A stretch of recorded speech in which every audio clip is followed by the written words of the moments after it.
Honorable Chair, honorable members, so all the cases are there, and in summary of the cases,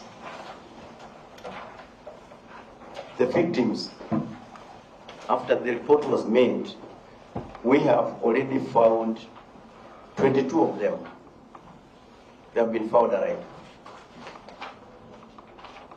29 are still missing to date.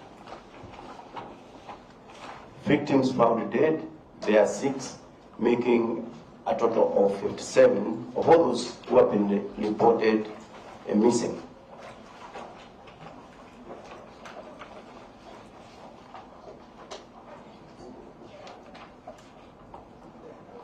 Then I would also like to mention that active ongoing investigations into the death and injuries to the abducted individuals where police have made a breakthrough in the investigations.